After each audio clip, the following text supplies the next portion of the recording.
Hello! So today is a big day because today I'm going to start learning Korean.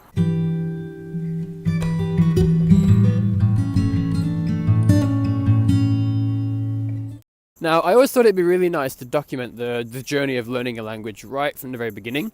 It really is just such an amazing, incredible journey. I can't describe how much I love doing it. And and those of you who know me know this is something I've done quite a few times before. So I've got quite a bit of experience learning foreign languages, but Korean is a language that I have absolutely no experience with whatsoever. Though I should mention that one of the languages I speak fluently is Japanese. But I don't know, we'll see to what degree that actually ends up helping me. I have heard from several people who learned Korean after Japanese that it didn't necessarily help them as much as they thought it would. Bonjour, ça va? Oui, tranquillement, merci. Je prends un cappuccino et un croissant aux amandes, s'il te plaît.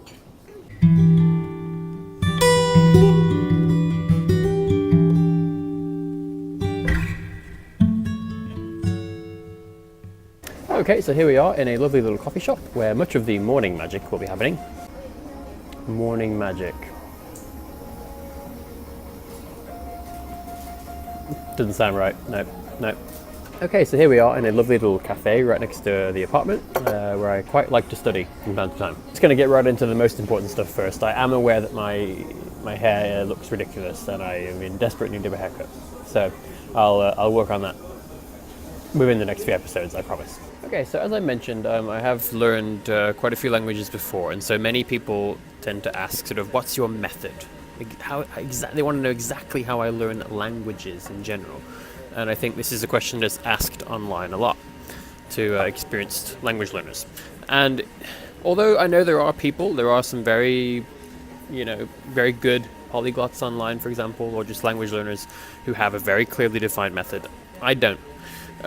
Simply because all languages are not the same. So, for example, my interest in each language comes from different things. So, some languages are spoken in places that have a very strong film culture, where I'm very interested in their films, or perhaps television shows instead, or neither. Perhaps it's something totally unrelated to pop culture. And so the things that I'm interested in using to learn are going to be different.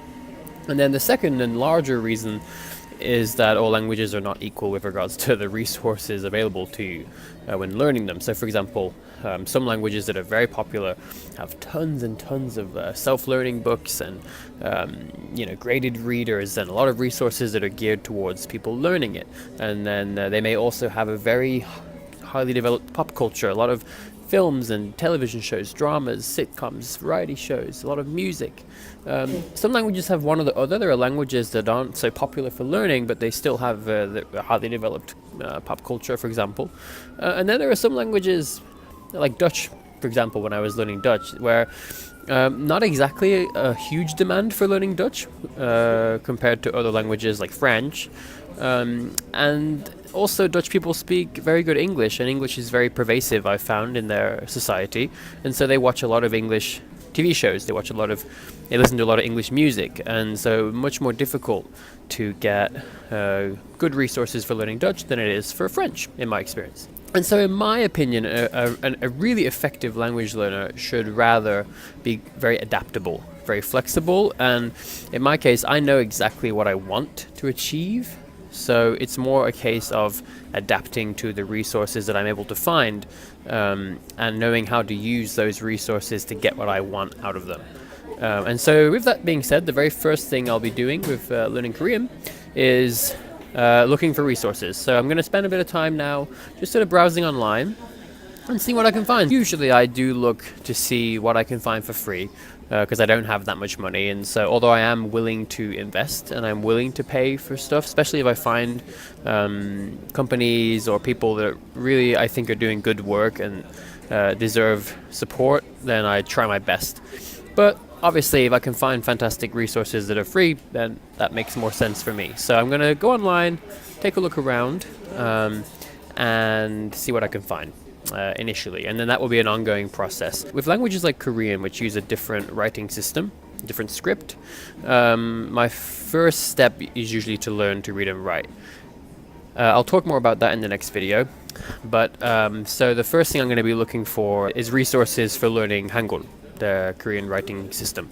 So I'll be looking for those, but as I'm looking, I'm going to be keeping my eye out for other stuff. So if I find something which looks like a fantastic resource, but it's for advanced learners, then I'm going to bookmark it and keep it to the side and basically start to build that library of Korean resources for myself.